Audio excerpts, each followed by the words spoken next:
All right, everybody. Hello, hello.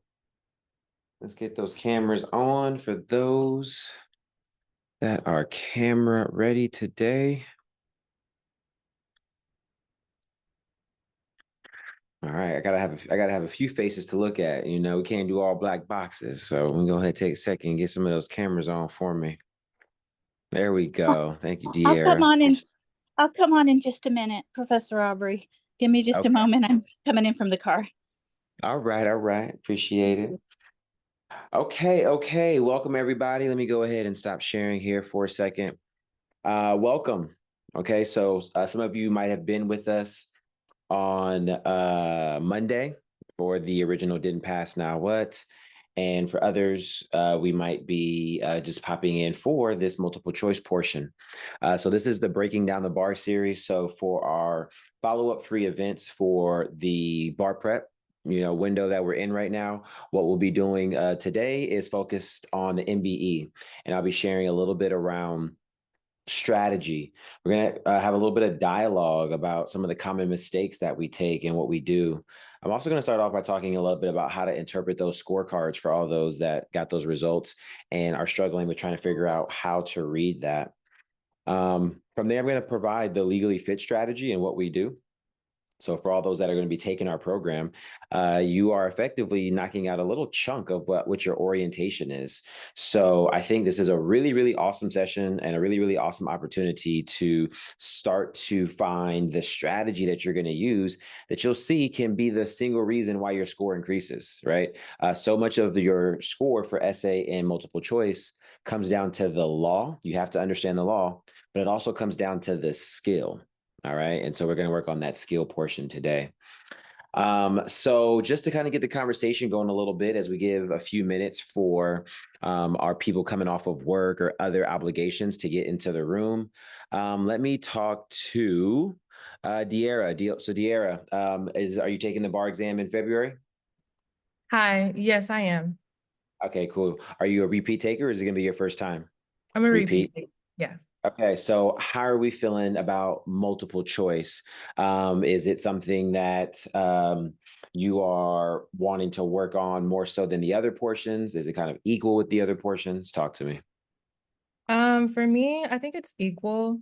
I think it's Oh, hard for me to, with multiple choice, it's hard for me to kind of sift past the information that's not relevant because I know with like the multiple choice questions, not every single fact in there is important. And sometimes I have a hard time distinguishing which ones I need to be paying attention to. Um, mm, but I equally struggle with writing. So for me, they're kind of okay. the same. Okay, okay, yeah. Well, I appreciate that self-awareness because yeah, the first step to getting better is that awareness of what I need to work on. And so you're saying this is added to the list. But okay, all right. Thank you for sharing. All right, let's go with another one. Let's go with Dr. Tane. I see you in here always doing your early prep, getting ready. Okay, so how do you feel, Dr. Tana, with multiple choice? You haven't taken it just yet for the bar, but how do you typically stack up with that portion of test taking versus essay writing? Yeah, I've definitely built that into all of the work I've been doing, and multiple choice is where I struggle the most. I feel like I'm a better writer than multiple choice taker. And I just did the bar experiment last Friday. Ah. So I'm waiting to see what those results are. But I usually average about 50% on them. So I definitely want to continue to build that skill. Awesome. I mean, well, yeah. So I'm still haven't had an opportunity yet to get my debrief from anybody yet, just with all the consultation calls and whatnot we're doing with results coming out. But yes, you're going to be able to share. I'll wait to call on you, but a little bit about that new format and that new platform. But can you give me a quick thumbs up or thumbs down? Like, how did you feel about the experience, just as far as the software and the platform and things like that? Yeah, I thought it was pretty good. You know, you have a live proctor along with you the whole time you're taking it. So just Okay. that process was interesting. And you know, they were there throughout the entire process if you had issues or questions in terms of the, technological pieces of it. So Yeah. Did you yeah. like it though, overall? Yeah, I did. I did. Yeah. Okay. Weren't too tough. A lot of it was stuff I was vaguely familiar with, even though it was going back, a couple of semesters or years even. Yeah. Yeah. I was like, oh, okay, this Okay. vaguely familiar, so. So we're going to come back to you. And again, I want to really focus on not even the questions and the law so much, and we'll get to that for sure as well. But I'm really curious on, again, the software and how we have to adjust. So we'll talk about that here in a second. Let me put this do not disturb on. Okay, so it's 6:05. So let's go ahead and officially jump into this. All right, so let me share screen.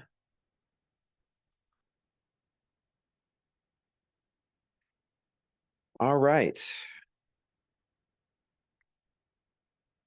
So introduction to MBEs, we'll fly past this, right? But this might be good for somebody like Dr. Tana or anybody else in here who is gearing up to take this for their first time. So really quickly, on the bar exam, the number of questions you get are 200 questions.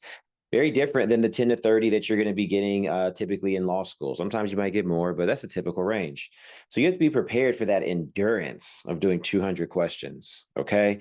Now you have 6 hours to complete those 200 questions. So 3 hours into 2 3-hour sessions of multiple choice questions. And yes, that's a long time to be sitting and seeing fact pattern after fact pattern after fact pattern. And the source of your practice questions, as of right now, it's the NCBE release questions plus company created questions. And a small caveat for those, as I shared in that last session, those additional 23 questions, all right, or 20 questions, I believe it was, that we got from the California bar with the whole new Kaplan experiment. So we have just a few questions to practice from or practice on for this new format.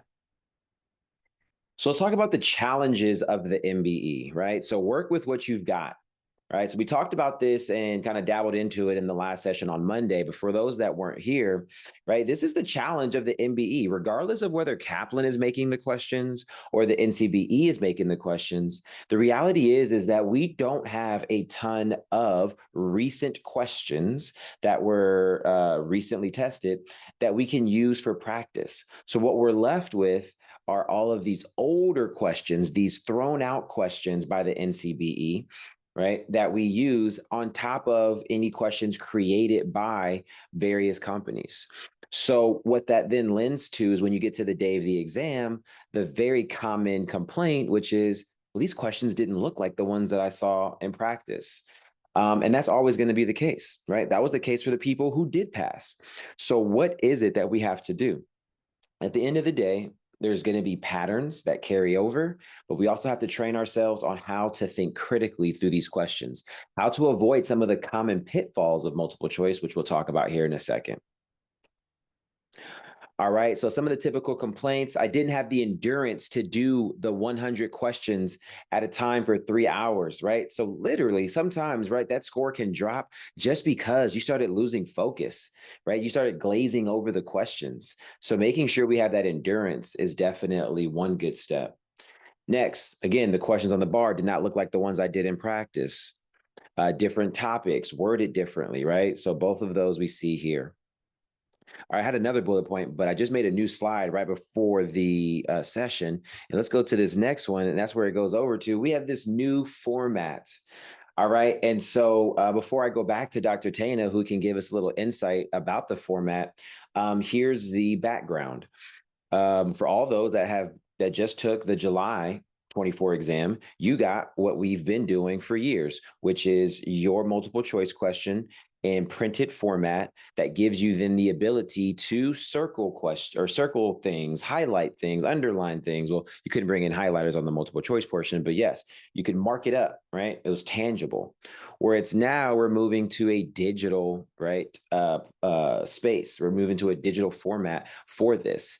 And so with that in mind, right, for the entire exam, one of the things that we're going to have for this upcoming exam and moving forward is how do we adjust to, right, this new format with regards to reading comprehension and staying organized and annotating. And that is what we're going to have to essentially together be the guinea pigs for to figure out what's going to be the best approach. So I want us all to be aware of that challenge. And again, with Legally Fit, I'm going to be in it with you, trying out things myself, sharing those ideas, hearing ideas, vetting ideas, because yeah, this is all again, wild, wild west times as far as these changes that haven't been made in a long time. But with that said, let's see what Dr. Tana has to say. So yes, can you give us a little bit as far as the functionality and the features of the software, right? Were you able to highlight things, or, was there a marker, or was it a digital pen? Like, yeah, talk to us. Yeah, it had a digital marker. I didn't see a pen feature. I was looking for that where you can strike out options that were obviously wrong.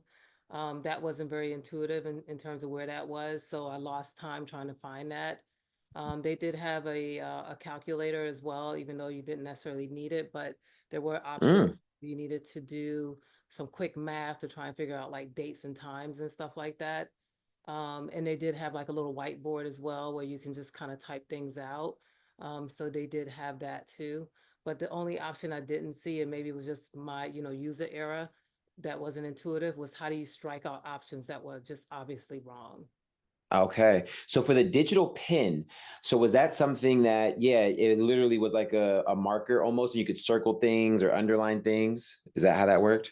No, I didn't see where you could circle or underline. It was just a highlighter where you can just highlight things in yellow, like as you were reading the hypo. Got it. Yeah, you can highlight things in the hypo. And did you have to toggle, like, let's say I wanted to highlight something, did I have to like toggle off of that to then select my answer? Yes, you did. Got it. So, Mhm. yeah, again, interesting things when you're talking about, something that already is a racehorse Yep. experience with limited time. Now you're playing with this software. So I'm really hopeful, that they're going to give us all opportunities to play with this software so you can try to adopt your strategy and test your strategy. But just out of curiosity, in your first go round with it, did you find yourself using any of these functions, or no? Did you just kind of read through the question and select your answer choice? I used the highlighter and then I used the calculator once because it was some date type things I wanted to try and figure out in terms of Uh-huh. it was a Civ Pro question, and I just wanted to make sure I had the date in terms of when they were supposed to file right. And then there were 49 questions and you had an hour and a half to get it right. And I finished it with like 32 seconds left. So that's how tight. Yeah.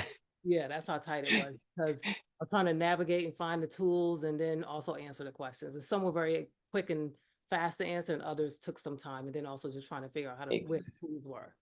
Yes. And what I promise you all, everybody, is that we do not want to be playing with tools for the first time come the day of the exam, right? Either we have know what we're going to do and we've experimented with it or not. But that's the last thing you want to do is turn into an Apple Geek Squad member in the middle of the bar trying to figure out what's going on here. So yes, we need to either invest that time early to know it or just treat it as just, look, I'm not doing anything. I'm just reading the question, selecting the answer.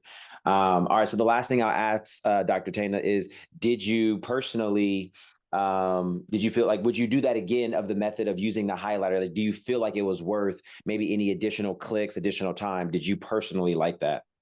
I like the highlighter. What I would really like to know is how to strike out the obvious answers, even though you can kind of Yeah. do it mentally, right? But just to visually get rid of it. Like Yeah. doing those practice, like with Quimby and the other tools that you can practice in. And Yeah.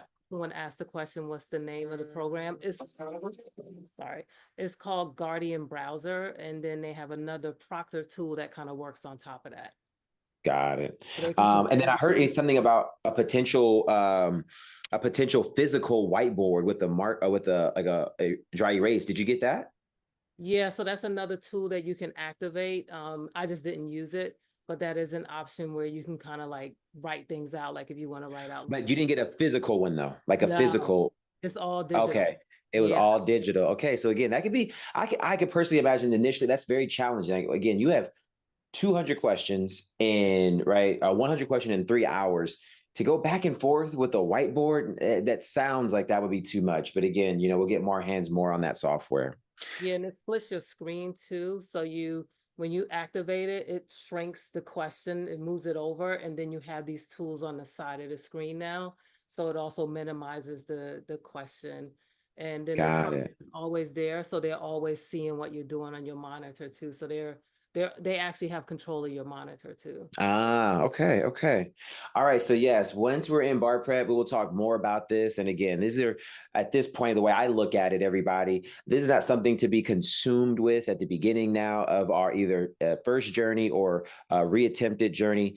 But this is something to kind of worry about, towards the middle and the end. Because the first thing is, it's still going to be the basics of what is, your understanding of the law and what is your skill. So thank you for that assistance, Dr. Tana, giving us some insight on that new format. All right, so let's talk about the components of MBE success. So, right, back to the basics. And again, what we see here is 50% of it is understanding the law, and the other 50% of it is your skills. I've split this up for us into two different types of skills, right? Your core skills and your intangible. Core skills are the things we should all be very familiar with: reading comprehension, issue spotting, rule memorization, thorough analysis, and correct conclusions. What does this look very similar to? The essay, right?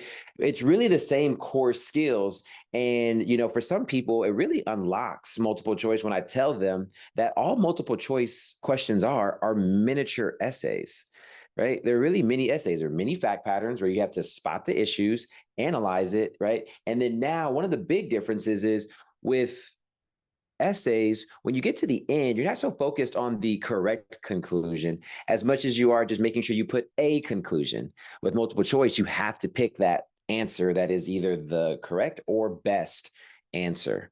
Whereas with essay, why some of us like myself like essays so much, it doesn't really matter sometimes what the answer is. As long as you can argue both sides and work your way through it, you get the points. Okay. Let's not forget how important reading comprehension is. Okay. I see it every day, all the time, where something as simple as if you are making up facts, if you are missing key facts, right? Things like that. That alone is going to be reasons why you get questions wrong. So make sure if you are identifying if you have reading comprehension issues and just simply work on them. All right. We can talk about more troubleshooting for that later. But let's move over to the intangible skills. Okay. Time management. Time management is a whole ordeal when it comes to the MBE. Now, time management, right? The way that you increase your time, in my opinion, number one, the first method for increasing your time is just doing more practice, getting familiar with more scenarios. As Dr. Tana just said, there were some questions that I was able to fly through. You need to be able to have certain ones where it's like, oh, yeah, I know this. And you use your confidence and your understanding to go through that at a quicker rate. But then there's other questions where you might have to slow down, right? So that's number one, to get your speed up is just get your confidence and your experience up to go through questions faster. But then after that, there could still be a challenge with timing. I know I experienced challenges with timing. And then that's where you start to even have tools in place, right? Like based off of how I am looking at my timer, right? And using that to gauge. That's another part of time management, is making sure you're using the clock. Okay, by the 30-minute mark, I should be at question 15, right? Or whatever it may be. If you see yourself falling behind, sometimes it may be a strategic move to maybe skip a question or two, right? If I'm coming across a question and it's an area of law, I don't know what this is, or I know I don't like this at all. Instead of spending 5 minutes wrestling with this and I'm kind of behind, maybe it's going to be a smarter idea to punt this question. So again, sometimes we're in those situations, and that's a time management tool. All right, so let's move on from that. Next is critical thinking. Okay, so let me get into some more involvement here on this one, and let me go to Lauren Ramirez. Lauren, did you just take the February exam, or excuse me, the July exam? Yes, I did.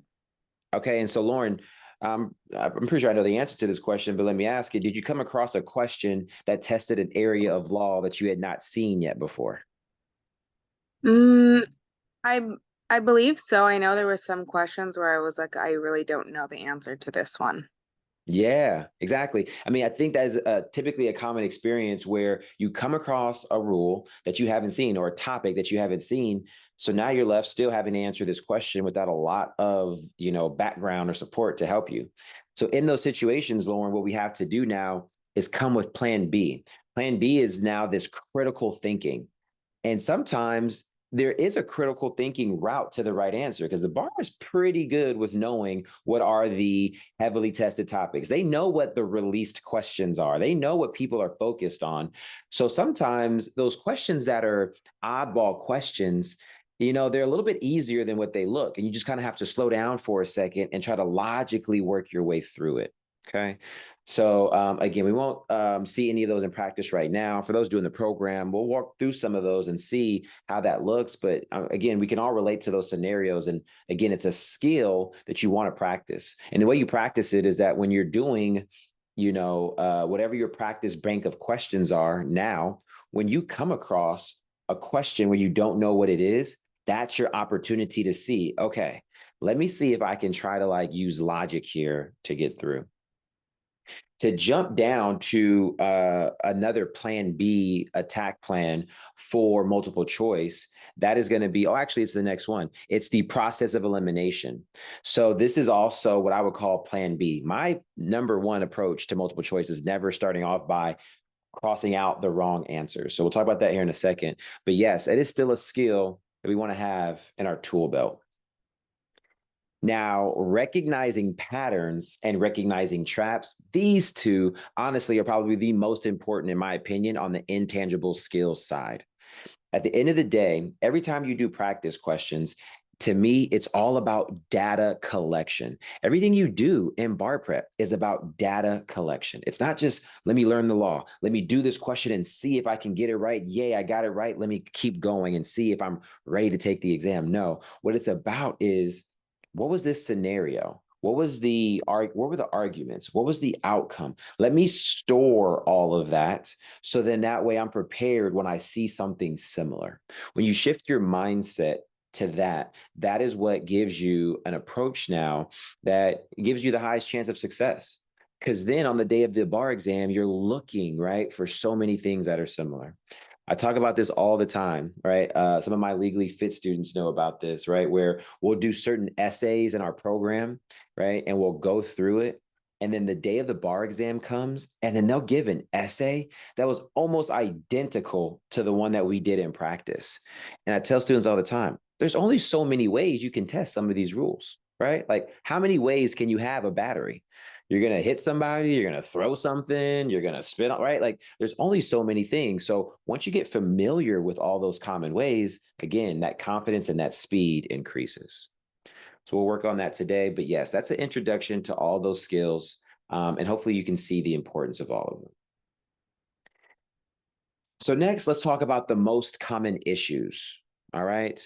And so let me go back to Lauren on this one. Let's kind of go out of order and again, get this session today a little bit more participation heavy. So just looking at these three, just on the left-hand side, the titles of them, which of these, Lauren, if any, would you say speak to you as one that you know that you might struggle with? I would say personally, second guessing. Okay, that's a very popular one. All right, so let's talk about that one. So second guessing, right? Second guessing ourselves is every time, right? As soon as we come up with an answer, or most times, we're already saying is that it? And what happens when we come up with an answer and we second guess ourselves, Lauren? We start looking at the other answer choices to just kind of get a little bit more confidence. And a lot of times the bar is really good, right, at putting another answer choice that does in fact sound good. So now you're caught into this pickle that they want you to be in, right? Lauren, do you remember that feeling of going through the exam and man, I keep on getting down to two answer choices and they both sound good? Yes. Yeah, it happens so many times on so many questions. So yes, we have to, I sneeze. Oh, I lost it. That's the worst. Okay. So we have to get out of that habit, right? And so when it comes to this, the way you work on this, Lauren, and everybody, is really start sinning boldly is the term of art that I like to use, right? Which is come up with your answer and stick with it. And you want to practice this habit of trusting your gut and going with your gut. And in practice, if your gut is wrong, there's nothing to lose. You simply adjust your gut if it turns out you were wrong and you just need to learn whatever the mistake was. But practice that habit so then that way you are then comfortable doing that same habit on the day of the exam. All right. So intentional practice is how we work on that. Also, our strategy is going to help as well. So let's next talk about reading comprehension. All right. So again, this is the silent killer for students taking the bar exam, right? A lot of people and programs don't focus on this, but you can't get me to shut up about it because again, I see so many times like, oh, I missed that. Oh, I didn't even see that. And so, yeah, we don't want that to be reasons why we miss points. So slow down, prioritize comprehension over issue spotting, clarify and summarize as you go, be hands-on. All right, so let me just kind of talk to somebody, get somebody else involved here, and let me go to Athena. Hey, Athena. Hello. All right, so really quickly, why would one speed up, right, as they're doing these 100 multiple choice questions in 3 hours? What's the reason why we go so fast? Well, there's a couple reasons. I think, first of all, if you get scared of it and think, I'm not going to be able to get through all these, tick, tick, tick, the clock's ticking, got to get through this, got to get that answer, got to get on to the next one. And Yes. it's important, I think, just to kind of center before you start. I just took the experimental bar Experiment. too. Yeah. And it was really very interesting. There were a couple questions that I didn't know, and the tools were new. But I mean, I finished like right on the wire, and I was like, I felt really good because I wasn't hurrying. Not Yeah. really, like Good. till the little thing that pops up and tells you you've got 10 minutes, you've got less than 5 minutes, you've got 2 minutes, and then it counts down. So to your point, Athena, I want to go to that first one you said, and then I'm going to add one on. One of the reasons why we move too fast, everybody, is just the underlying anxiety of I'm taking this exam. So it's just like Yeah. nerves usually speed us up. They don't slow us down. So that's number one is the anxiety. But the second one is a lot of us don't have the appreciation for the phases of a question, right? Whether it's the essay, the multiple choice, or the PT. And the thing is that whichever one you're dealing with, everybody is wanting to get so quick to the writing or the selecting the answer, right? Because that's what you're there for. But the way that you get to the best answer or select the best answer is appreciating the reading phase. So you actually just have to create an appreciation for reading comprehension to improve in that arena and not just want to rush through it to get to the right answer. All right. Lastly, one of the big issues is no strategy, right? So we're going to focus on that now, but no strategy is the worst strategy. I'm going to share mine. But before we do, I want us to go ahead and do this first question. Okay. Give me a second, actually. Let me take out this.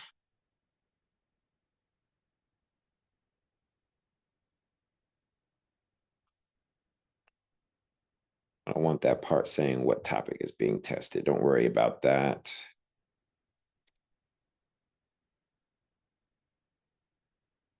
Okay. So I want everybody to go ahead. I'm going to give you, similar to the bar, I'm just going to give you a minute and 45 seconds to answer this question.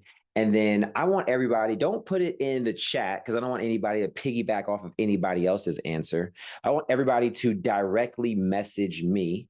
Okay. Directly message me. My profile on there is DeAndre Aubrey, what your answer is. Okay. So you have a minute and 45 seconds to do this question.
Okay.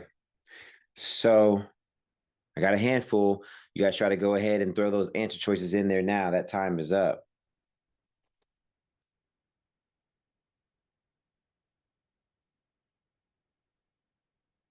Okay.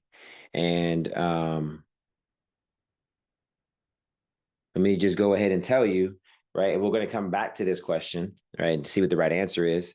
But let me just go ahead and tell you that I have received every answer choice that was an option so far in my direct message. I got A's, I got B's, C's, and D's that were sent to me. So we'll see what we learn and how we approach this differently, if that's changing at the end when we do this.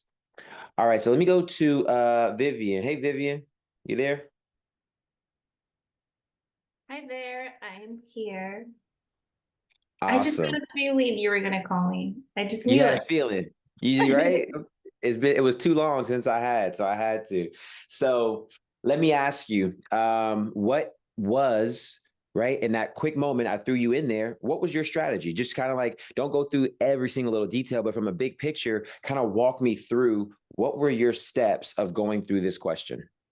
What'd you do first? So I always read the call of the question to see where I'm at. Okay. And so what did the call of the question tell us? So the acceptance form, the relationship between the wholesale company and the retailer kind of just Okay. gives me merchants, contracts, Okay. and then I go to the top to read like what's going on. So I just start from the top and start reading. Okay. Then you read all the question. Okay. After that. I try to analyze it on my own without looking at the answers and see what exactly is going on. So I'm thinking Battle of the Forums, was there a contract? If so, what are the additional terms? Are they material? Do they alter or are they not material? Okay. And then will they come through in the contract? Are they both merchants or just one? And So then yeah, and if we could summarize that as, yep, you're thinking through, and then after you think through the analysis, then what do you do next? so then I say, okay, I think there's a contract, but what's happening with the terms? So that I look for an answer choice similar to that.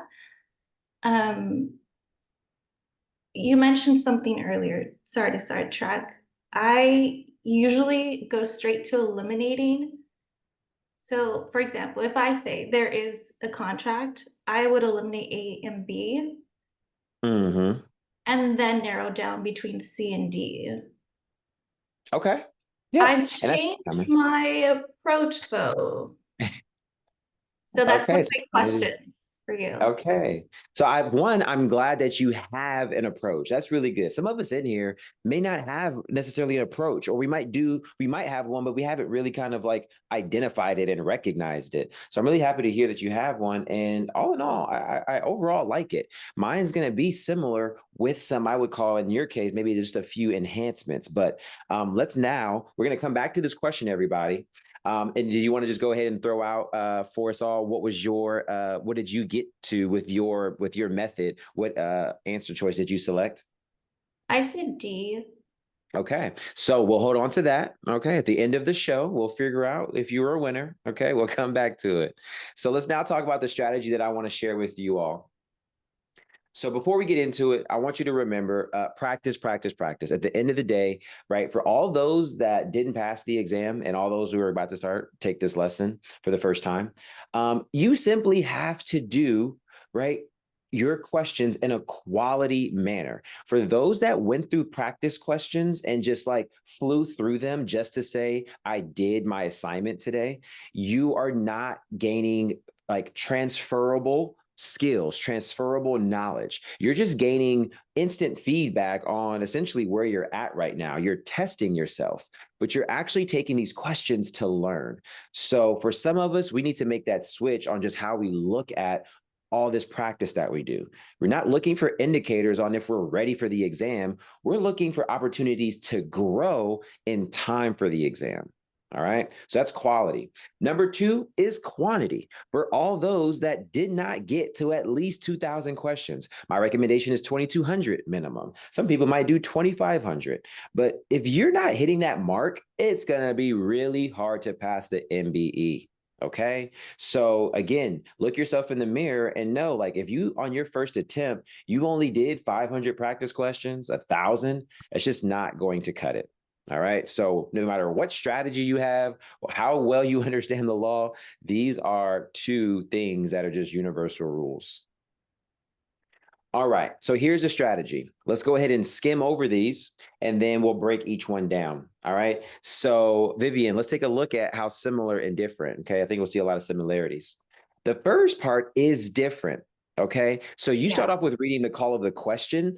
I start off with skimming the answer choices, but for similar reasons. I'm skimming these for soft triggers. So I'm skimming the answer choices. Next thing I'm doing is reading the question gingerly and attentively. And that's back to that reading comprehension. And we'll call that the same as what you did. All right. Next is I'm pinpointing the subject and topic. And I think you did that, but you didn't have it as a clear step. So we want to make that a clear step, everybody, where it's like, right, the idea, and we'll get to it in a second, but you want to pinpoint the subject and topic. Next, you want to look up the rule. Okay, we'll talk about that. Then come up with your answer on your own, as Vivian said. Yes, we love that. Then you want to select the matching answer. And in practice, you want to focus on reflecting and taking notes. All right, so let's break each one down. Step number 1, skim the answer choices. Narrow down the subject and topic. Spend 5 to 10 seconds just simply skimming them to see what stands out, right, as a something to narrow you down as to what's being tested. Sometimes you don't get any assistance, or it might be very challenging. Make sure you're not spending too much time doing this. Like, if you spent 5 seconds, 10 seconds, and you don't notice anything, move on, right? You don't always get that luxury of like, oh yes, this is a easement question. Okay. Can I jump in here quickly? Oh, okay. What you got?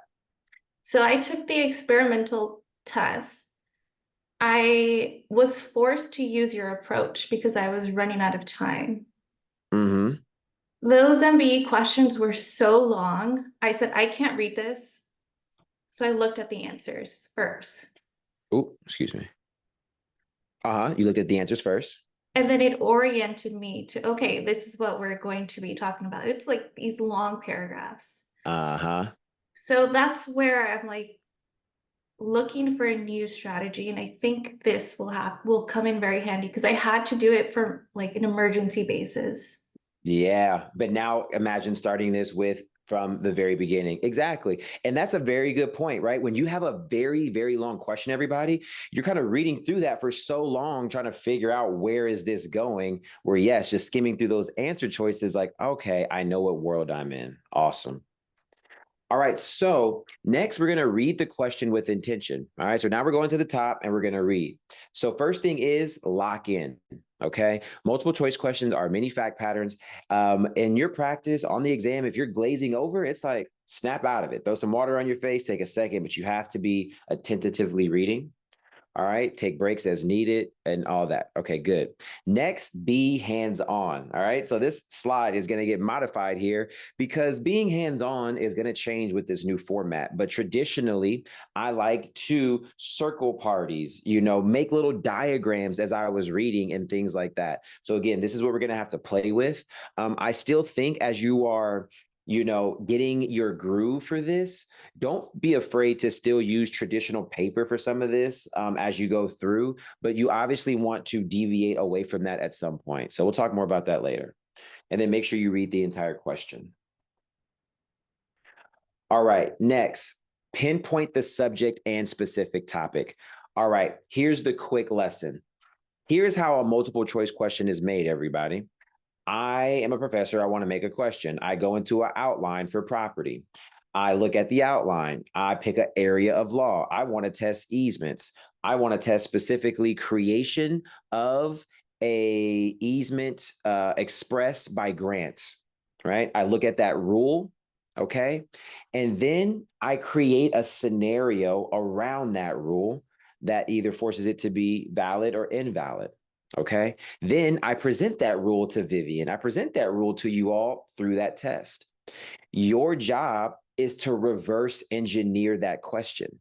You're getting the final product. I need you to strip that down and figure out, where did that start? What was the rule or rules? If it's a complex layered question, what are the rule or rules that were intended to be tested here? So a very powerful question, and that's what we're doing here. All right. In practice, if you can't figure out the subject or specific topic, I recommend going straight to the explanation or rule, because that simply means you aren't really ready to do that question, right? If you just have no idea what's going on, you need to now take that as an opportunity to just go learn that law. Now, back to my point earlier, in practice, though, every now and again, do feel free to use that as an opportunity to work on that critical thinking skill. So some of those, even though you don't know what's going on, okay, you could say, you know what, I'm going to see if I can like work my way through this. But at the same time, considering time management of studying, you don't need to do that every time you're stumped, because sometimes we just need to get the lesson and move on. All right. During the exam and exam simulations, if you can't figure out the subject and specific topic being tested, again, that's when you're using that critical thinking, that logic and common sense, your gut feeling and process of elimination. These are all your plan B strategies. Okay. So there we go. So now we have reverse engineered the question. Now we're going to look up your rule. So when I say look up your rule, everybody, what I'm saying is that when you're going to do your thousands of questions in practice, you do not need to do these closed book. In fact, I want you to have your outlines or your materials by your side. The reality is that for most of us, on many questions, even if you have the rule in front of you, the question is still going to be challenging and you may get it wrong. So I don't want or need the reason why you got a question wrong in practice to be because of your memorization. Memorization is the simplest skill. It's still a difficult one with all that you have to memorize, but it's the simplest one. Analysis is the hardest one. So I want you to have your rule and see if you can do the proper analysis. So this is a little bit of, mind control and reverse conditioning. This is not cheating. I want you to have that by your side and take out memorization as a reason why you are getting things right or wrong. Okay, let's take that variable out so we can get a better diagnosis for how you're doing. And the reality is, I tell everybody all the time, this actually helps with memorizing, right? You know, how do you know how to get to and from work without Google Maps? It's because you do it every single day. Repetition, repetition. You didn't sit there and look at a map and study it for 6 hours. You just did it and did it. It's the same thing with these rules. If you look at a rule over and over and apply it and see it and type it, before you know it, you actually have that rule memorized without even having to focus on the memorization. So this actually helps your memorization. All right, awesome. After you look up your rule, everybody, then, as Vivian was doing with her approach, you're going to come up with your answer. This is something that some of us don't do at all. Some of us read the question and just go straight to looking for the answer choice that looks the best. It's a very common approach. We don't want to do that. We want to now do, as it was like a mini essay, our full analysis. Eyes off the answer choices. Don't cheat yourself. Analyze the law, not your emotions, right? This is like a little side tip. Remember, right? Professors, everybody, right? Bar writers, we put questions that are intended to get you off of your game, right? Intended for you to choose the emotional response, right? The crim law questions where somebody looks guilty for murder, but actually they're going to get off based off of the rules, right? So remember to always stay connected to your rule. As soon as you start shooting from the hip, right? As soon as you start just kind of going with feeling, that is when you're in dangerous territory. Stay connected to your rule. Apply the rule, determine the outcome, and know the main arguments or reasons why. This is so important for both essays and multiple choice. It's important on essays because the main arguments and reasons are the things you need to prioritize and highlight to get the points. You need to know the main arguments and reasons for multiple choice, because there are times where you have, again, as Vivian said, two answers that have the right outcome, but you have to then pick the right answer choice that has the best reasoning. So yes, you need to do that analysis with a sense of what's the main reason why the outcome is the way it is. All right. And then lastly, make sure you do a thorough analysis. There are times where people stop halfway through their analysis and pick an answer choice based off of that. And there will be an answer choice that is representative of a half-baked analysis. So don't pick that one, do the full analysis and pick the right answer. After you come up with the right answer, this is where I think is now the easy part. You simply select the matching answer, okay? Find the answer choice that matches best, and select it. If you do steps 1 out of 4 correctly, about 9 out of 10 times, you will find an answer choice that either perfectly matches or is consistent with the right answer choice. Now, for all of those that struggle with second guessing, this is the part that makes us nervous, right? Where it's like, so I'm just going to go with that answer and that's it. And I'm here to tell you, yes, if you do a full analysis and it's correct, go to that answer and select it. Now, Vivian, it says here 9 out of 10 times, right? I'm telling you that there might be a time where you did the whole analysis and it ends up actually being one of the other ones was the better answer. Okay. Does that possibility for that 1, maybe even 2 out of 10 times make it then a smart decision to second guess ourselves on every question?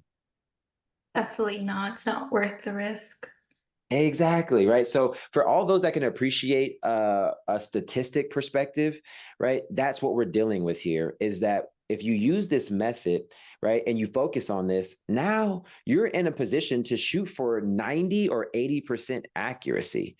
And if you guys didn't know, 80 and 90% accuracy means you are well above passing the MBE portion, right? Like you're aiming for like a 65, like a really good score is like a 70, right, percent on the multiple choice. So yeah, if you're getting 80 or 90, you are acing in this. So I want students to remember that, right? Treat this like a game and don't second guess yourself out of, because of that, oh, this might be the time where my answer choice that I came up with is not it. Don't do that, right? Play the numbers game and know that this method is going to lend to success more times than not. All right.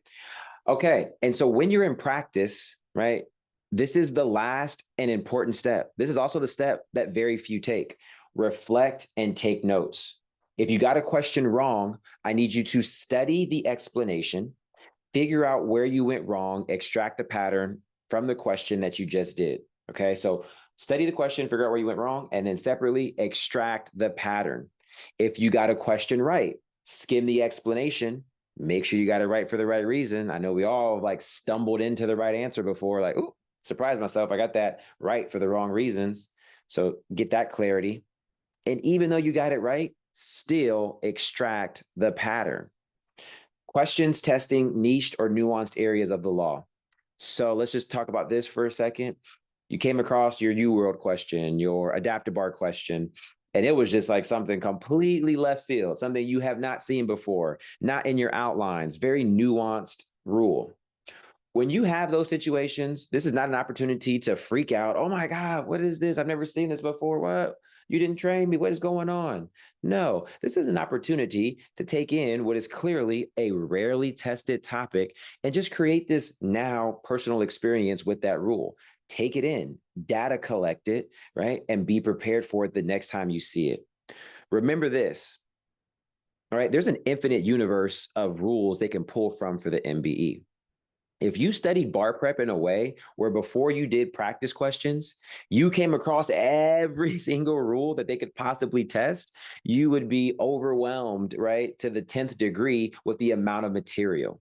So overall, there has to be a sense of prioritization of the law that you are focused on. You have to be focused on heavily tested topics. And then next, the second most heavily tested topics, and you work your way down from there. But you cannot take every single rule that's out there as a focus as you're trying to take in information. Okay, so that's a word to the wise there. All right, so let's go ahead and practice extracting patterns.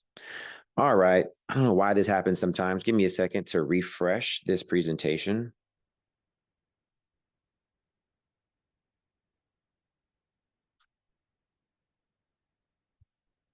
All right.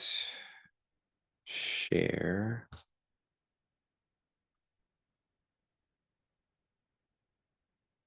Did it again. Okay, 1 second, everybody.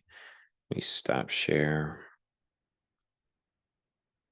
And then while I'm doing this, we're going to do an extract a pattern. Can I get a volunteer to raise their digital hand on who wants to go through this next question with me? Okay, please, everybody, do not raise your hands all at once. It's going to be too much for me. But I do need somebody to do it. All right, present.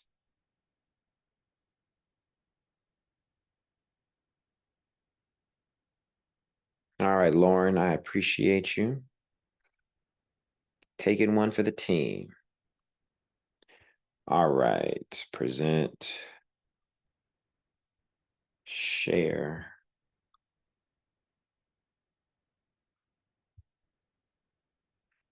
Okay, Lauren, why don't you go ahead and read this question out loud for us, please?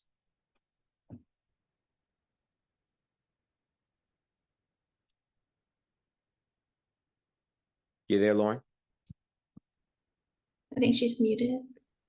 Okay, you're muted, Lauren. Okay, can you hear me now? Yeah. Michelle walks out of her home to take the garbage can to the curb. Her neighbor Fred is having a bad day. He notices that Michelle places her garbage can slightly in front of his driveway. Fred then orders his pit bull, Rocky, to bite Michelle. Rocky bites Michelle and causes a laceration on her leg. What is the basis of Michelle's lawsuit, and will she be successful? Okay, so let's just go real quick with your gut feeling. What do you think? What is the basis of this lawsuit, and do you think she'll be successful? I believe yes, she will be successful, and it's a tort lawsuit for liability for dangerous animals. Okay, so we're going with liability for danger, like so that the strict liability. Yes. Okay, so this is going to be an opportunity to learn, and we're going to see here that we're going to actually look at this as a battery, right? As a first, before we get into strict liability. I think this was an essay. There's a possibility, but now that I tell you battery, without even looking it up, can you connect the dots? Can you connect the dots on your own as to why this would trigger battery? Yes. And what's that reason? He's causing her harm or ordering his animal to cause harm because he's upset. Exactly, right? So the typical strict liability animals, right? It's kind of like the dog usually does what? That's different than this scenario. Escapes and injures usually. Yeah, or even if it wasn't an escape, maybe just like the dog ultimately does it on their own volition, right? Like they just decided to attack, right? Or they escaped and caused damage. So yes, that's the type of thing right there of just like, okay, notice the patterns, notice what's going on. So, okay, so we have this now being a battery. Now, what I was telling you to do, Michelle, is that if you finish this question, again, a lot of us are just going to move on. What I want you to do is try to extract a pattern, try to generalize the facts that you have here, the factual sequence of events, and what the outcome was, right? To then have a pattern to walk away with to be prepared for a future question. So, what would your attempt at a pattern be from this question? And I'll help you out. Whenever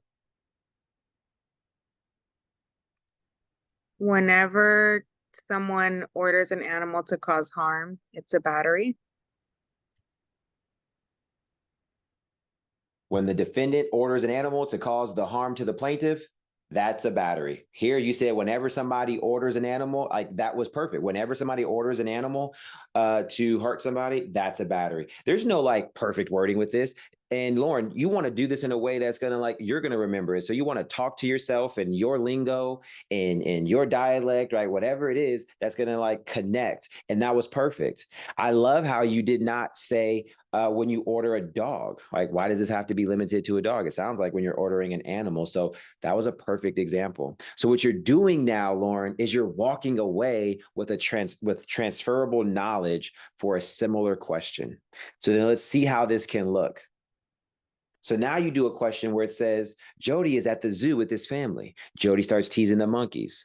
Upset, the zookeeper commands the monkey to jump the fence and slap the man in the face as a joke to send the message to the other guests of the zoo. What is the basis of Jody's lawsuit? Okay, are we dealing with the dog? No. Are we dealing with an animal biting? No. But do those things change anything? No. At the end of the day here, Lauren, what do we have? We have a battery and a successful lawsuit. But from our general takeaway that our pattern, what's our pattern here? At the end of the day, we have A person ordering an animal to cause a battery upon a person. exactly.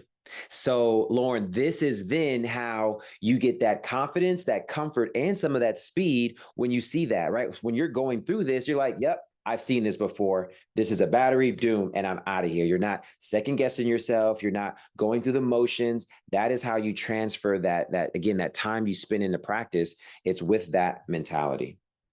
All right. So again, defendant ordering the animal. Now let's talk about how, again, you can use logic and common sense sometimes. So here, Lauren, it says we have Edwin who owns a nightclub. One night, Michael enters Edwin's nightclub extremely drunk. Michael begins to harass the other guests. All right, he's drunk and harassing people. Edwin orders his club bouncer, Dwayne "The Rock" Johnson, to punch Michael and knock him out. Dwayne does so. Michael brings a lawsuit against Edwin. What is the basis of the lawsuit and will he be successful? So can you summarize and generalize for me what was the sequence of factual events here? What do we have? We have Michael entering Edwin's nightclub, Michael harassing guests, Edwin telling his bouncer, and then the bouncer committing a battery upon Michael. And not just telling him, because it almost might seem like you said he was just telling him that he's harassing other guests. What did Edwin do specifically? He ordered him, and he's an employee, Ordered him to? commit a battery. Okay, so what is this kind of like feel similar to? To our previous fact pattern, but using a person instead of an animal. Exactly. Now we're using logic to kind of like, all right, like I've never seen it when you order another human before, but I have seen, right, where I've seen ordering an animal, that's a battery. That is the example of using now, in this case, some logic or common sense to get to the answer, everybody. All right. They ordered another human to cause it. And yes, this is similar to ordering an animal. Answer is going to be battery. And yes, he will likely be successful. A lot of times people get thrown off with this fact pattern with it being maybe negligence and respondeat superior, vicarious liability, right? Because this is a common similar, there's an example similar to this that's common for vicarious liability. However, can you recall what makes this scenario a little bit different? What's like the single difference of this and a traditional vicarious liability with a club bouncer scenario, Lauren? I feel like with vicarious liability, it's usually the employee acting of their own fruition, but like under the scope of the employment versus this, he's directly ordering him to do something. There it is. There it is, Lauren. That is exactly like, again, this is what I do when I was in your shoes. And what I do now is I look at more, this is what I do all day is like take out the patterns, connect like see the differences, compare them. And that's the type of stuff that really moves the needle. Awesome, awesome job, Lauren. Okay. And I mean, it's kind of a piggyback off of what I just did, a reminder how important it is to reflect and take notes, right? This is the step that few take. Most simply do a question, look at the right answer, and move on. This could be the biggest difference maker between a passer and a non-passer. It's just this approach to studying. All right, pro tips. A lot of these we talked about, but here's your reminder. Become familiar with patterns. right? Like we just did right now, defendant ordering an animal to hurt somebody. That's not, I wouldn't call a common one, but let's say it was, right? You want to know those things, have them stored. Become familiar with common traps and tricks, right? There's also common traps that they put out there. Develop your critical thinking and logical reasoning skills, right? Exercise that muscle. Be confident when you're in that position. All right, I don't know what law this is. It's time to critically think. Or I know what law this is. Time to go through my analysis. Know what you're doing and do it confidently and not kind of be loosey-goosey and just flowing, okay?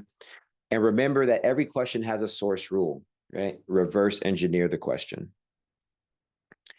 Now, just like everything else in life, right? You want to practice the way that you're going to perform or the environment that you're going to be in on the day of the exam and those type of things, right?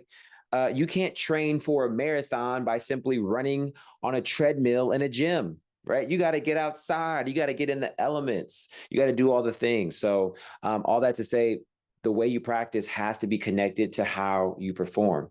So if you look at this diagram, the reason why I also love this so much is because you're going to come to the exam and use essentially exactly what you've done in practice. The only thing that's different is step number 4. You're no longer going to have the opportunity to look up your rule, but by then you'll have it memorized. So you'll just go to your rule mentally. And then on the day of the exam, you don't have the pressure of having to take notes. You get to just go on to the next question now. But other than that, now, again, you have something that you have been doing for 2,000 plus questions. All right. Any questions before we now start to wrap up and give you all an opportunity to put this all in action? All right. An opportunity to put all this in action. Do we have any questions? All right. I like it. It means everything is clear. All right. Let's keep moving on. So we're going to come back to question number 1 now. Okay. And so, Lauren, let's go ahead and walk through this together. All right, now using our formula that we just came up with. So the first thing we're going to do is skim the answer choices. And by skimming the answer choices, does any area of law and or topic jump out to you? And if so, what is it? Merchants and altering the contract. So merchants and altering the contract. Okay, so that tells me contracts, but altering the contract, that's not an area of law. So are you referring to parole evidence rule, modification? Are you referring to, acceptance? Formation. What was that? Oh, I'm sorry. I was thinking it's testing contract formation. Okay, so you're thinking formation, okay. And then Lauren, yeah, with that, then more specifics, do you have anything you want to be more specific with? I don't know the term for it. I'm not sure if it was Battle of the Forums, but I know if there's merchants and they send something that has to do with something that's listed, then it's like an automatic acceptance. I don't know the exact rule or what. Yeah. Yeah, and maybe it's all a little rusty right now, right? And so and to the other answer we got formation, we want to go a little bit deeper, all right? But let's say right now, Lauren, we don't know exactly what it is. Okay, so the next thing we're going to do is read our answer choice.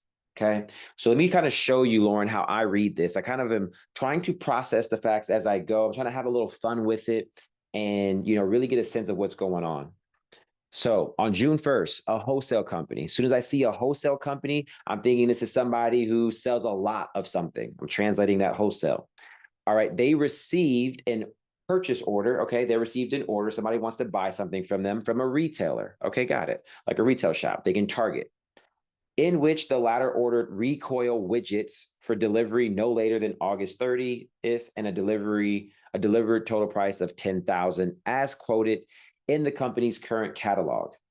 All right, so I'm seeing that the buyer went to a catalog, they saw this, they wanted to order it, they got $10,000 worth, and it said that there was 1,000 anti-recoil widgets. Lauren, do you know what an anti-recoil widget is? No. Hell no, I don't either, but I'm just going to interpret that as, okay, this is a good, right? So I'm not going to get stumped by that. Like, I'm pretty sure it's not going to matter. We're dealing with goods. Okay, cool. Moving on, both parties are merchants with respects to widgets of all types. That whole sentence is just telling me both parties are merchants. Got it. On June 2nd, the wholesale company mailed the retailer its own form, right? As a seasoned, again, data collector, I'm immediately thinking, okay, I've seen patterns like this. Instead of just simply accepting, now they're sending their own form. Let's see how this goes. Across the top of which the wholesale company's president had written, "We are pleased to accept your order." Okay.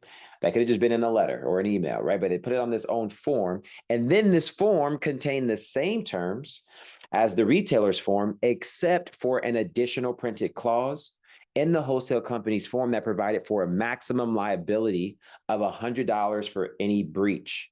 Right? In my own words, Lauren, I have to translate that for a second. Okay, this was a clause saying that in the event of a breach, they're not going to be liable for anything more than $100. And Lauren, we also need to give a little bit of like feeling or, interpretation of this. Does this seem like a crazy term? Does this seem pretty reasonable? Like, what is your initial impression of that term? I feel like it's an unreasonable term, especially when you're ordering 1,000 of something. The liability for that's probably way greater. Exactly. So yeah, right. That's that reading comprehension. If we're reading too fast, we're just like maximum liability, $100. Okay, next June 5th, right? We're not taking a second to realize like, oh, okay, hold on. Maximum liability of $100 for a $10,000 order. That doesn't seem to add up, right? That's reading comprehension. All right. As of June 5th, when the retailer received the wholesale company's acceptance form, which of the following is an accurate statement? Okay. So what is the topic being tested? So here, Lauren, if you were studying by yourself, right, you didn't quite get exactly what it is. So what you would, in theory, want to do is have your legally fit blueprint next to you, and you want to go through your outline and see what is the specific rule here. See if you can find that, okay? For now, I'll go ahead and tell you that it is, in fact, 2207 Battle of the Forms. We don't want to be lazy, right? We don't want to then just say, okay, I know what it is. Let me think through it. No, you need to go ahead and look up your rule. For time purposes today, I'm going to give you the rule. Okay. So here's your rule. And this is a bit of a condensed version of the rule, but it's enough to be able to answer this question. It says per 2207, a contract is formed when the offeree's response includes additional terms that are not made to be expressly conditional. The contract is formed when the response includes additional terms that are not made to be expressly conditional. The additional term will be included in the contract if the offeror expressly assented to the term or both parties are merchants. However, the both parties are merchants rule cannot be used if, and then you have 3 exceptions to the both parties are merchants rule. So Lauren, feel free to take as long as you need, but I want you to basically give me an answer now to this scenario, right? Like I need to know essentially like 2 things, like, do we have a contract? And if so, what's going to happen with this maximum liability clause? So yes, take a second. And when you're ready, give me your answer.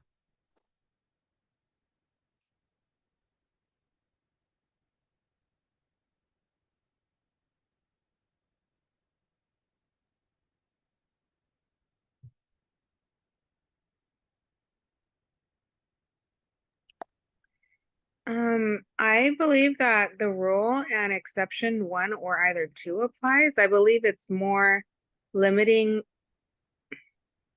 So It's not really. before you give me your reasoning, I want you to answer 2 questions. So 1, yes or no, there's a contract, and then yes or no, the maximum liability clause will be included. So yes, there is a valid contract that has been formed. And no, the maximum liability term is not included. Okay.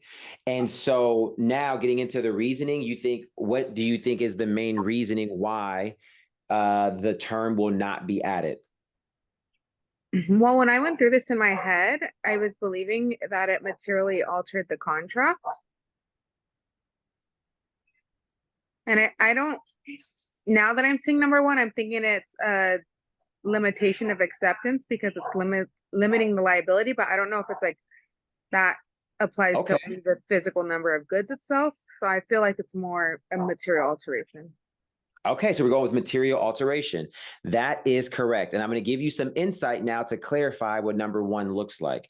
So the contract is formed because there is no expressly conditional language in the response form, and the term is unlikely to be added because a liability limitation clause materially alters the contract. Before we move on, let me just kind of get it out the way right now.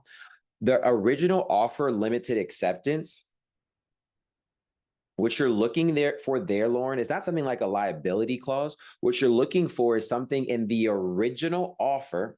So that would be the offer from retailer to wholesaler that said, hey, I'm sending you this offer and you can only accept to these terms.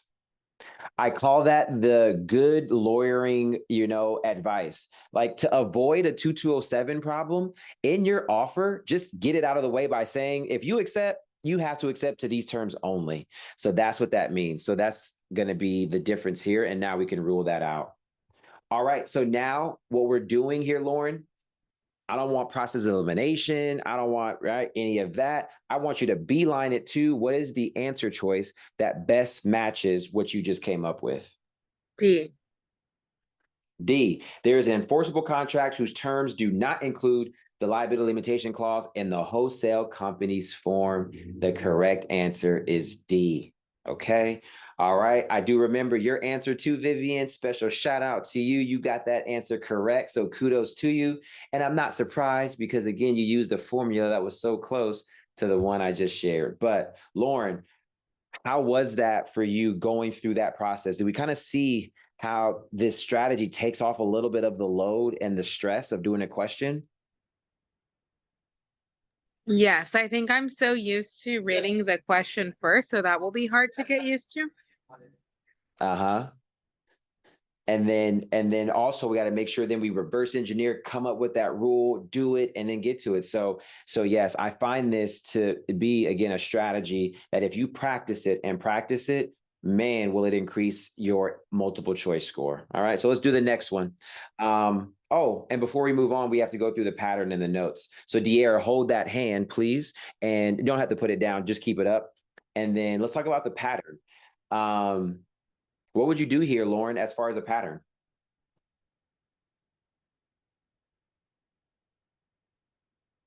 How can you generalize this, right? So we did a fun, easy example with like dog bites, monkey slap. Now it's a little complicated. Widgets, forms. So yeah, what would you do here? I would say if merchants, if a merchant agrees to something listed in a catalog that isn't an expressly conditional offer, then a contract is formed when they send that acceptance. And anything Ooh. that's, I'm getting probably too detailed, but anything that's added, that's a material alteration, does not become part of the contract, but the contract is still enforceable. Okay, I like that last part. But yeah, see how I got a little muddier already? Making patterns is not easy, but it's a skill that gets better with more and more practice. First off, I don't think anything with this being, they ordered this from a catalog had nothing to do with the outcome. So boom, if it didn't impact the outcome, it doesn't make it to your pattern. So let's take a look at the one that I have here. Pattern: offeror sends an offer for goods. Offeree responds with their own form that includes an additional term. That's just like your 2207 trigger. Then offeree's response did not contain any language making their acceptance expressly conditional. They didn't say, I'm putting in this maximum liability clause and I'm not moving forward unless you agree, right? There was nothing like that. The parties just started performing. Under those circumstances, that means that response is treated as an acceptance. Okay. And then my takeaway, my data collection, Lauren, is that when it comes to that exception around material alteration, and we don't know exactly what that threshold is, what I'm taking away is that a liability limitation clause is likely going to be deemed enough to be a material alteration. So I'm adding that to my arsenal, right? Because I don't know about you, right? But I know I don't have an exhaustive list of everything that's a material alteration. So what I do is I do data collection through questions that I do to now get a sense of what are the type of things that satisfy this rule. So that's it. Liability limitation clauses are deemed to materially alter. So again, that's the type of value that, again, you have to squeeze the rest of that lemon juice out before you throw that lemon away. Got to get it all out. All right, De'Ara, question. Yeah, I have a quick question. If you could go back to the answer choices. So I know that you form a pattern with like the question overall, but is there some sort of strategy of forming a pattern to the answer choices? Because for me, when I'm taking the rule, I would look at A and D, but because D is like I feel like it's more of a general statement than an actual, like it doesn't contain the material alteration Yeah. part. It kind of throws me off. So is that like a pattern that you would tell us to pay attention to, like general versus more specific statements? Yes, that's a great question. So the reality is, in my experience, De'Ara, that majority of the answer choices that we have to select from are not satisfying, right? Like they do not give you answer choices that completely align. But let me tell you, like we just did 100% the accurate analysis, and then D is the correct answer, and it doesn't go into it. And the reason why they're doing that, De'Ara, is that they're adding in this extra layer of complexity here, because now they're forcing you to like be confident in your answer choice, even when it doesn't exactly like use the same word choice, right? So yes, that's why I said, when you're selecting the right answer, it's either it has the exact thing for the exact reasons, or it best represents what you came up with. And so D best represents that because it comes up with the right outcome. It was Okay. enforceable, but there is no liability limitation clause. And so now A talks about material alteration. However, it has a wrong outcome because it says that there's no contract. So yeah, the summary there again is like, it's super annoying, but they like to give those non-satisfying answers to test your ability to select the right one. Okay, Good thank you. stuff. That was a really good question. Yeah, Vivian.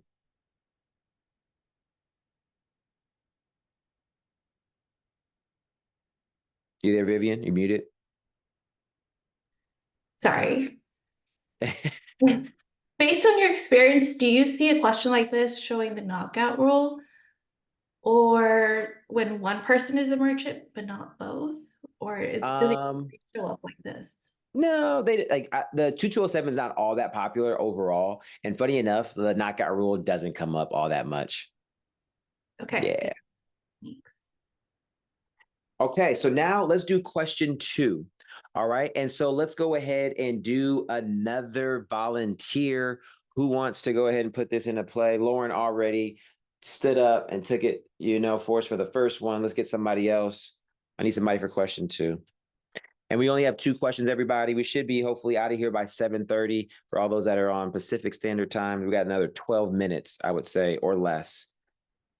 But we'll get out of here quicker, the quicker I get a volunteer. I'll do it, D. All right, there we go. All right, Aaron. So let's look at the answer choices here. That's the first step. All right. And what are we maybe seeing as a potential for a subject and or a topic by looking at the answer choices? Contracts law. We're looking at breach of contracts. Okay, there's another word. I know that's an area of law that I'm seeing a bunch in here. So go ahead, take a little bit of a better look.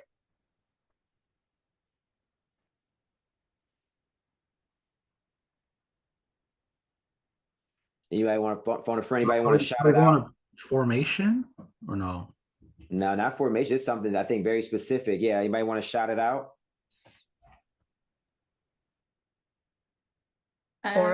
Oral, not in writing. Parole evidence? No. Go ahead, Vivian. Is it the parole evidence rule?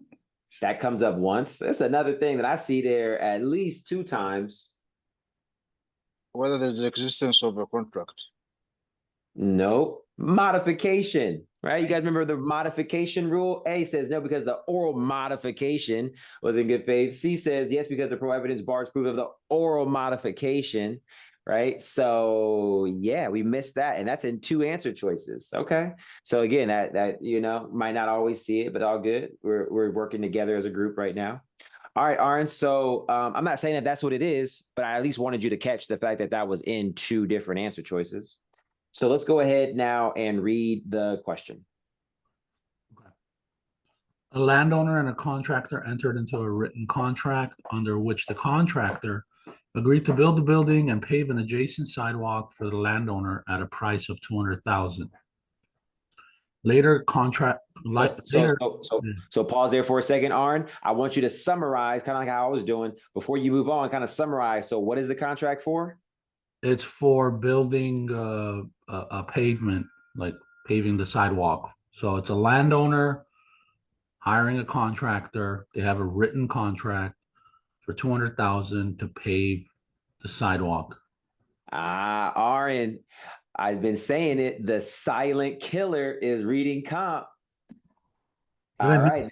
I'm happy we're doing this together. So can somebody point out what is the contract for? There was a mistake that Aaron made. Oh, build a building and pave. Aaron, it's for 2 things, right? You just said the contract was to pave a sidewalk for 200,000. It's to build a building. And I'm telling you right now that like just that little like slip up on that reading comp would completely change your analysis, completely change the outcome. So that's why, Aaron, I paused you for a second. Like, okay, so what's our contract? So that's what you have to do to make sure you're not missing anything. Okay, good. Next sentence. So later, while construction was proceeding, the landowner and the contractor entered into an oral modification under which the contractor was not obligated to pave the sidewalk, but still would be entitled to 200,000 upon completion. The contractor completed the building. The landowner, after this, I go, and I want you to take that practice, everybody, right? Slow down and almost like sentence after sentence, try to make sure what you got, what you're taking away. So yeah, what's the takeaway from that sentence? So so they initially it was to build a building and pave the sidewalk for 200,000.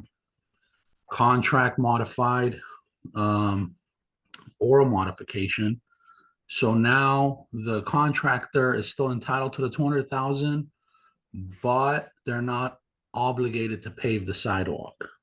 So summary, same price, less work. Yeah. That's how we want to look at that, right? Same price, less work. All he has to do is the building now. There we go. I want you doing that after every sentence. All right, go ahead. Next. So the contractor completed the building.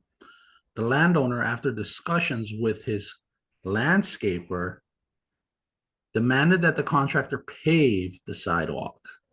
Contract. So what's happening here? Yeah, what's happening here? So it's going back now. Now the landowner is demanding the contractor to pretty much fulfill the original written contract terms. Exactly. Look, landowner went to go talk to a friend, talk to a landscaper, and got a night. He said, "You know what?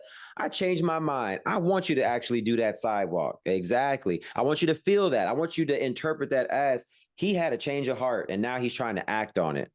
And even though he tried to act on it, it then tells us contractor refused. Now you have to determine whether or not the contractor has breached the contract.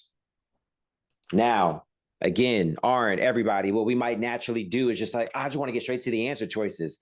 I'm so invested. I want to know, I want to get to the right answer. Take the proper steps. First thing is figure out what rule is being tested. Aaron, what rule is being tested here? I think so the things that popped in my mind, this is a service, or obviously common law will apply. So then we're going to go into oral modifications. It's a bit different than the UCC, right? So terms. And don't I would say don't complicate it, right? Because it's just like this is testing modification. Oral falls within that, then we can get right. We then from there go into our rules, but it's just like, all right, use your folder system, ground yourself. This is modification. Yeah. Right. So good. Let me go ahead and go to the next slide. Issue, modification. All right. What you would do next, Aaron, is you would go to your legally fit materials. You would look up the rules. For time purposes, I'm going to provide them. I want you to read through this to yourself. I want everybody to read this to themselves.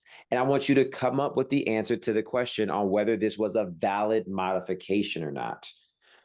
All right, so take a second and go ahead and let me know once you're ready.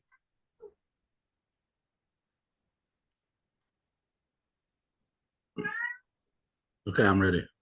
All right, is this a valid modification? No. Why not? Because even under modern courts allow modifications without new consideration, which we have here. Well, before It you go still to has- the exception, before you go to the exception, start with the rule. Why is this not? So a modification, right, acts as a new contract. There needs to be only if there's a valid new kind of consideration, new deal. And Like here, it's still the same original terms, like $200,000, but now it's like for less work.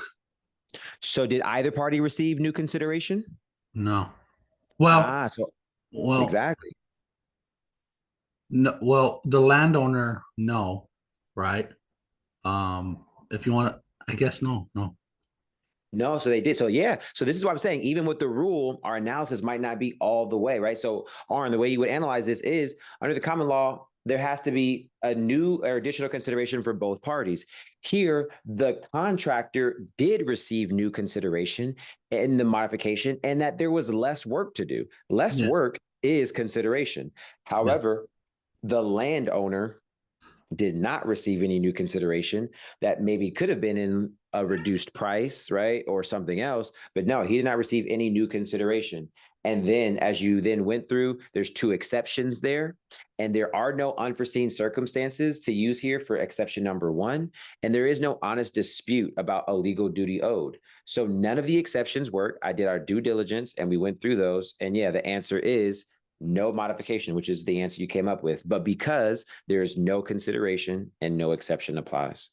So all we're going to do now, Aaron, literally is just beeline it to the answer choice that best matches. What answer choice is that going to be? Because the discharge of contractual obligations, no, because the oral modification was in good faith, and therefore there was no consideration for the discharge of the contract. Best answer I'm going to go with is yes for D, I guess. Oh, look, don't put I guess at the end. See, we just talk about not second guessing ourselves, sinning boldly. You did all that hard work, Aaron. I mean, the best answer is D. There we go. Thank you. All right. Yes, because there was, look, how could you not even feel 100% confident about that? That is completely aligned with the analysis you just did. Yes, because there was no consideration for the discharge of the contractor's duty to pay the sidewalk, right? I guess I was looking for like what you said, like in the other rule, right? Like no exceptions apply as well. Never mind. Yeah. And that's where, again, back to De'Ara's question earlier, it's not always going to be that like most satisfying that exact thing, but this is completely aligned with it. This is like 1,000% aligned with it, but it's just not saying, oh yeah, no exceptions apply. That's baked into this, because if an exception did apply, then you would be looking for an answer choice that says no, right? So it's baked into it. All right. So next thing we would have to do, Aaron, is take out a pattern. For time purposes, let me just go straight into it. A and B entered into a contract. The parties later agreed to modify that in a way that only benefited one party. So you're taking that in like, okay, there's a contract, it was valid, and then they did a modification. It only benefited one side. This was a common law contract. All right. So what happened was the disadvantaged party later had a change of heart and wants to say, you know what, forget that modification. They're trying to get rid of it. Can they do so? Under the circumstances, the answer is yes, right? Because there needs to be additional consideration. So in your head, Aaron, what you're saying is like, okay, I mean, it won't necessarily always be the case because there are exceptions, but what you're creating as an experience, as a data collect, is that people who enter into modifications that disadvantage them could possibly get out of them under the right circumstances. I'm accepting that and being ready for that the next time I see it. Make sense? Yeah, perfectly. Thank you. Awesome, man. Good stuff. All right. So this is the last question we're doing, everybody. Now we're taking the training wheels off and I'm giving you guys 2 minutes. I want you all to answer this question on your own. Let's try to finish strong. Let's try to finish with 100% accuracy. Use all of the tools that I've given you. Follow those steps, and let's see if we can get to the right answer choice. All right. I'm not going to give you anything, but I'm only going to give you 2 minutes to answer, and hopefully you can see why you should be able to get this. So I'm going to go ahead and start the clock and go for it. And then directly message me your answer.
Okay, I got some answer choices coming in.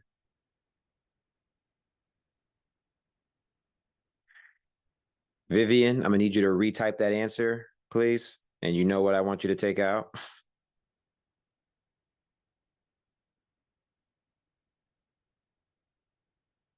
Thank you.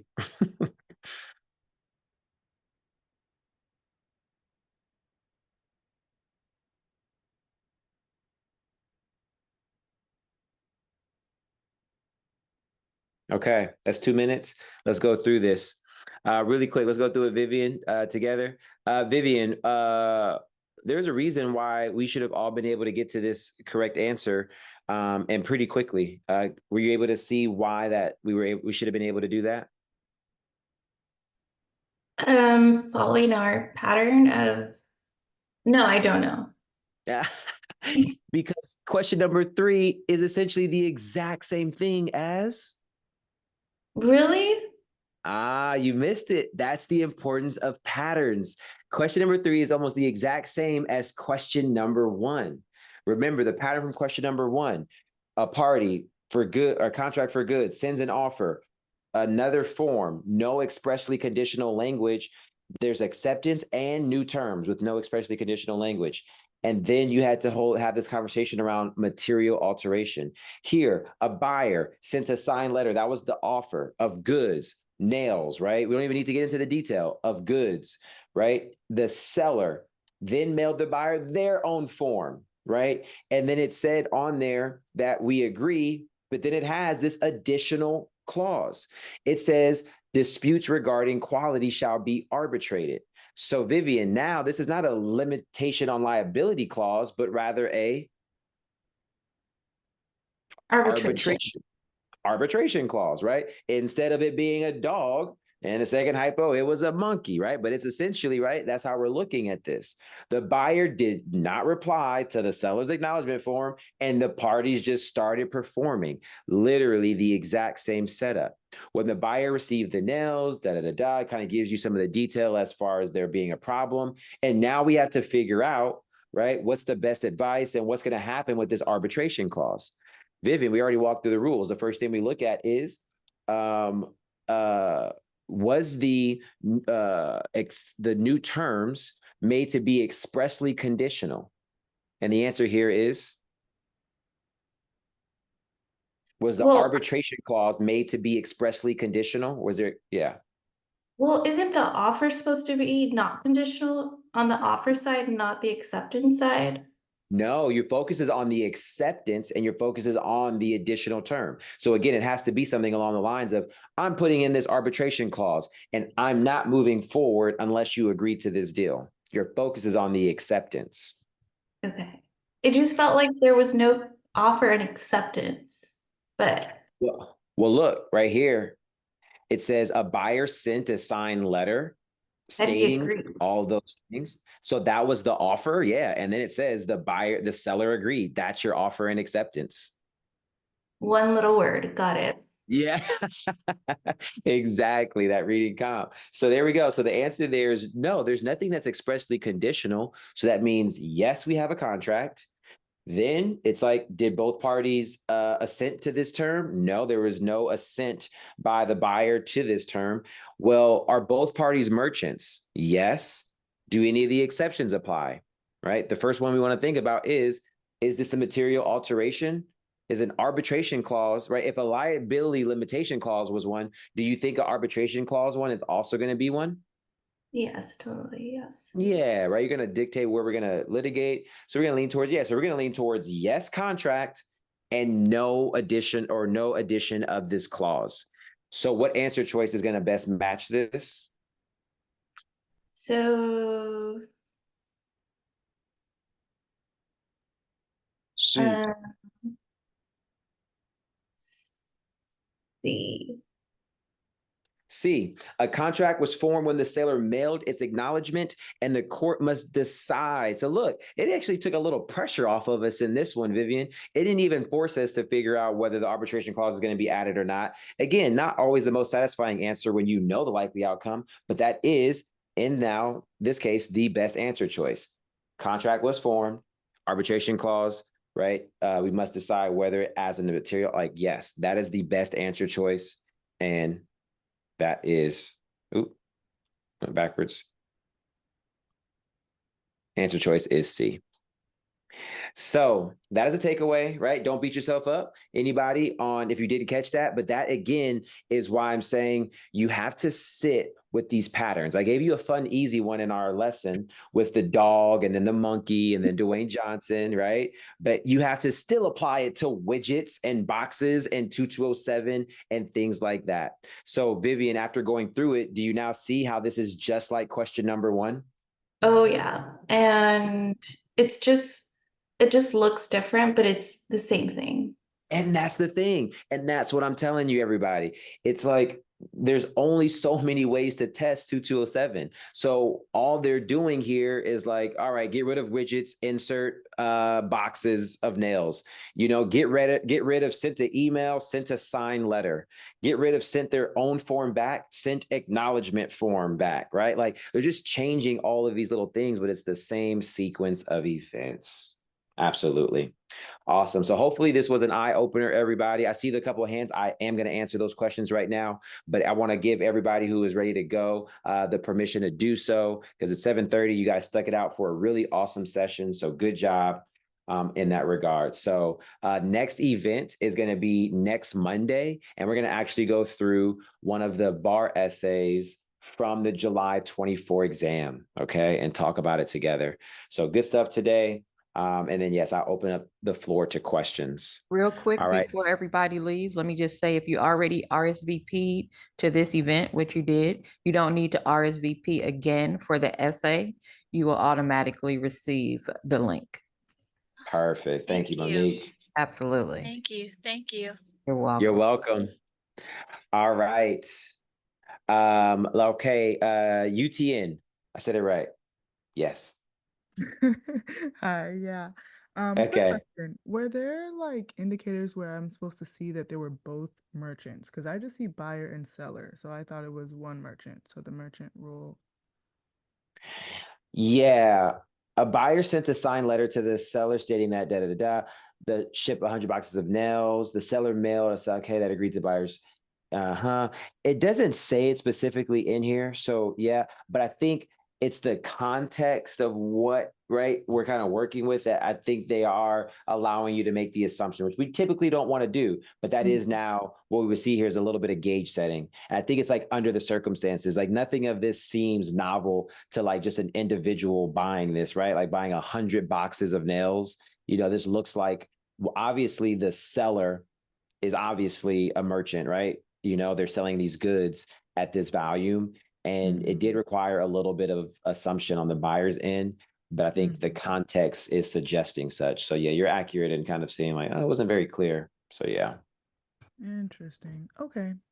Thank you. And that's what we call in the world of bar prep gauge setting, right? Where it's just kind of like it happens all the time. Where it's kind of like, oh, okay, let me add that to my okay. I see. Okay, and you have to like make sense of it. It's like when you get to the reasonable person standard in torts, and it's like, oh, you said that was a reasonable, they were acting as a reasonable person. Okay, like let me make sense of this. I didn't quite see it that way. So Yeah. No, that's fair. Okay. Thank you. awesome. You're welcome. Okay, any other questions before I let you all go? Let me see the chat. Let me see what we got here. Hey, just quick thing, sorry. Yeah, go for it. What we discussed yesterday about formulating a plan, like an individual plan, still look like we'll connect on that, right? Yeah, if you need to, yeah, exactly. Okay. If we need to talk again, yeah, just send us an email and like, yeah, we can figure something out. Okay, cool. Thanks. All right, brother. Okay, everybody, we good? Vivian, we're good? Any other questions? Sorry, I actually have one more question. Oh, yeah. Just related to the structure of your programming. I know you talked about it last time. Could you just go over, okay, so you have your lessons like we just did, and then in addition to the lessons, you have your one-on-ones, and that's for the Core Plus, is it? Or like, what is it? Yeah, I'll break it down for you. Yeah, get the clarity. So what we have are first off our two programs. We have our regular program, which is just bar prep. Did you take Themis or Barbie before? I used Barbary before. Okay. So our regular program is going to be, let's say, not the same, but a version of what your Barbary experience was, which is here's your learning platform. Here are your materials, which are going to be, in my opinion, elevated, more condensed, more user-friendly, translate the law better, things like that. But all in all, it's going to be essentially a self-study experience like you had with Barbary. Our Bar Prep Plus program is a hybrid between private coaching and that experience. So with the Bar Prep Plus, what you get is workshops 2 to 4 times a week via Zoom, just like we're doing here today, similar to this, where we're going through, this was like a big focus on strategy. At some point, we're just going to be going through essays, going through a handful of multiple choice questions, taking questions at the end, and providing that support, opportunity for questions and things like that. So that's where you get that hybrid. We're going to probably have anywhere from our estimation is anywhere from like, let's say 25 to 35 people in our Bar Prep Plus. That number is subject to change, but that's what we're maybe guesstimating. So with that in mind, right, you can expect to have a little bit of an intimate group setting, right, of how you receive that private coaching. Now, if you want it one-on-one private coaching, that is a separate add-on that you could either do once a week, twice a week, or you can try to do it sparingly, but it's subject to availability. And the best way to guarantee it is to get routine sessions. That's what books first and takes priority. But that is a separate add-on, regardless of which program that you do. Got it. Okay. And so with your private coaching, I guess what's the structure of private coaching then? Like the person just comes and asks questions, or do they get the structure in the lessons that we're doing right now? What does that look like? So private coaching is definitely tailored to be to the needs of the student, right? But all in all, private coaching is designed to help you either with, whatever your needs are. So that could be your understanding of the law. So you might have specific questions that you want to answer in that space. You might want to go through essays because you're struggling with essays. You might want to go through multiple choice. You might want a balanced approach where sessions vary. But the idea is that you have somebody working with you, ideally, again, weekly, right? Or twice a week, where, again, we're having a game plan, taking into account your strengths and weaknesses, and formulating, practice and sessions revolved around that and tracking that progress to make sure you're on, this progression for success. But as far as how the session goes, again, that kind of is different. But again, it's typically around the realm of doing practice questions, asking questions, and just getting that one-on-one personalized attention. Okay. Okay. And sorry, many questions. No. My other question was related to, I guess, your questions or what we see and what we use to practice. Where do those come from? Are they from, I don't know, do you create them or are they like Yeah. So when it adapted? comes to essays, you're gonna, just like all companies, you're gonna practice from the California bar essays, you're gonna just practice those. That's every company. And then as far as multiple choice questions, I have legally fit hypos, which I think are really good in that what I've done, so like, how we just did this 2207 question, right? And it was pretty, challenging to just kind of get through the context, anti-recoil widgets and this and that. So what I did with the legally fit hypos is I studied about 300 multiple choice questions. I extracted those patterns that we talked about learning. I extracted those patterns, and then I put them into more relatable factual scenarios, right? So your 2207 now would look something more like, Justin Bieber sends an offer to buy 50 CDs from Jessica. Well, then Jessica says, I don't want to go through with this contract unless you come to you perform at my daughter's birthday, so like it gives you something to have the same sequence of events, but something you can anchor more of a connection into, so that hopefully when you see the widget question and you see the box of nails question, you see the connection to it. So that's what Legally Fit provides. And then lastly, we recommend our students either use Adaptibar or UWorld for their traditional MBE practice. Got it. Got it. Okay. Okay. No, that's helpful. Awesome. Thank you. No problem. No problem. If you have any other questions, feel free to circle back or write them down or next session. But yeah, anybody else have any other questions? I do have a quick question. Based on all the MBE subjects, is there an area where most people lack, or is there a level of difficulty? I would say it's every student varies. Yeah, I would say maybe just some of the ones that I hear the most, as far as struggle with is evidence. For some reason, a lot of people don't like evidence. I mean, I say for some reason, I think evidence is so, limited in its patterns, and from that perspective, I find it to be easier.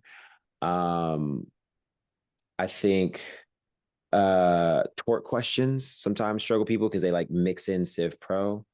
But yeah, it truly like is just varied by student on what they kind of naturally gravitate to. But I would say evidence, I think, kind of stands out as one that I hear a lot of, like, man, I struggle with evidence. Okay. Okay. Yeah. All right. Good stuff, Vivian. Thank All you. right, everybody. It is time for dinner for myself. Hopefully you are going to get some food too, or you have already had it. But yes, great session. And I will see you all next Monday. Remember, if you guys want to book repeater assessment and strategy consultations, those are open. If you want to book a consultation to ask one-on-one questions around bar prep because you're considering Legally Fit, you can use the links in the emails to do all of that. We're here to support you. We look forward to having you in the program and getting you over this hurdle. All right, you two, we got one more. Sorry. I know you want to eat. I'm so sorry. It's okay. Really quickly, about the consultation. Okay, so the purpose of, sorry, I don't even know how to ask this question, but I guess what is it that you see that you can tell us from our report? Because I know our report tells us the numbers, but you can't see the question. So like, what are we? Yeah, so for the assessment and strategy, what I do is I read your Yeah. entire card to kind of get a sense of what your strengths and weaknesses are. And then what I do is I ask you to submit to me one of your essay work products so I can look to see how your writing is. And that just gives a little bit of intel on to like, okay, here's my recommendation on what you need to do. My recommendation is also dependent on what your score was and how far you were from that 1390. I'm looking at the different subjects of what was essay tested and multiple choice tested to see if we have some subject weaknesses.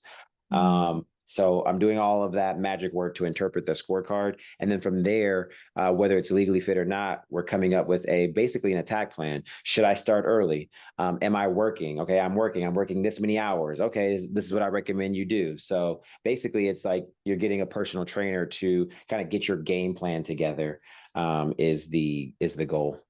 Okay, and a lot of this is interpreted through the essay that we're submitting, and then you look at the numbers and make sense of all of that. Okay. The scorecard and then the work product that you give me, and then yes, all of your existing, circumstances around studying. Yes. Right. Okay, cool. I'll let you go eat dinner now. Oh, you're so kind. Thank you so I much. do what I can. All right, Thank y'all. You you. guys have a great night. Okay, All talk right. soon. Bye.